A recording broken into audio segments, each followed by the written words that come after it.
It's Dr. Murphy combining a culture cruise with this notion of universalism. That's where God works through all of us, okay? And so if you take the New York Times Magazine, we're going to see eternal truths, eternal themes, words of wisdom. This is God speaking through regular people as well as celebrities and others, all right? So, A World of Hurt, as many as 2 billion people suffer from chronic pain by Jennifer Kahn. I've been practicing geriatrics and hospice care for over 40 years. This is the best article I've ever read on chronic pain. The author has chronic pain. She knows what she's talking about. But for more modern skeptics, this is where I should add that chronic pain also isn't just all in your head or not really that bad or any of the other ways in which people who suffer from it are still regularly gaslit and dismissed. By the way, we should know that gaslighting was the word of the year in 2022. Again, a universal phenomenon, okay? And let's just look at some of the quotes here. What we're learning is that pain is not just one thing. It's 1,000 different things, all called pain. It's still not clear why one person goes on to develop chronic pain when another doesn't, but research has increasingly shown that some people are more susceptible. And once a person has one kind of chronic pain, they're more likely to develop another. We're getting very close to the kind of large-scale personalized medicine that will prevent a lot of patient suffering. We hope that that's the case. Next article, Rogues Gallery. The internet's Mangione memes are less flippant than they look.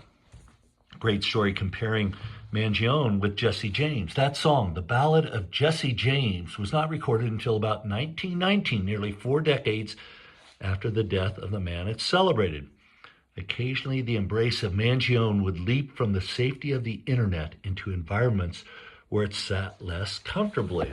So, yeah, these are like stories from the Old Testament, New Testament, just different times, different characters, different technologies, right? Ben Stiller just wants to tell the truth. I would love to be loved as my father was, but then there's also the thing of, but I'm me. Words of wisdom. And then he goes on to say, I really just want to keep getting closer to making something that I feel is as good and as honest as it can be in terms of who I am. That's something that I feel I'm still working toward. That's true with all good artists, all right? Ethical question, can I ban books from my front yard little free library? Learning to evaluate ideas is a preparation for adult freedom. How true is that? Glutes.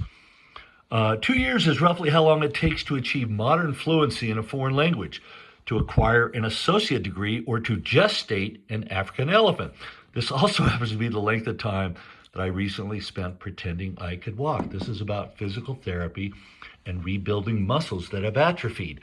The author notes, my whole adult life, whenever an issue arose, I would lurch toward a straightforward quick fix.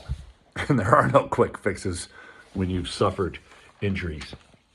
I love these stories on food and drink. Middle ground, a veggie-packed meatball may be the perfect compromise for these resolution-focused days.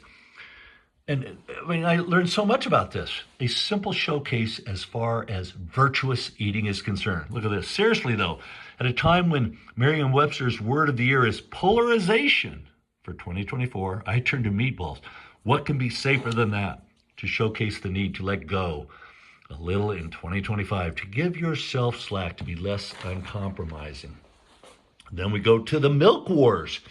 Despite the serious risk of drinking raw milk, a growing movement, including the potential Health Secretary Robert F. Kennedy Jr., claims it has benefits. Should we take them more seriously? Scientists face a delicate balancing act. How do they discuss, frankly, not just the risk, but also the possible benefits of raw milk? Good question to ask. And then the final article is in Turkey.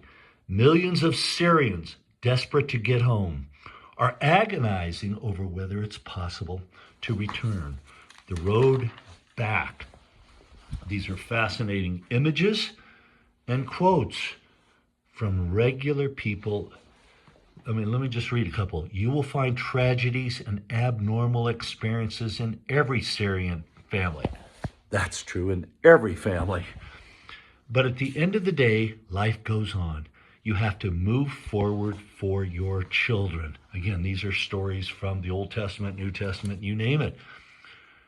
This man often takes walks in the old city, which reminds him of Aleppo. Yeah, so we're just seeing stories from the ancients, retold in wonderful ways in good journalism.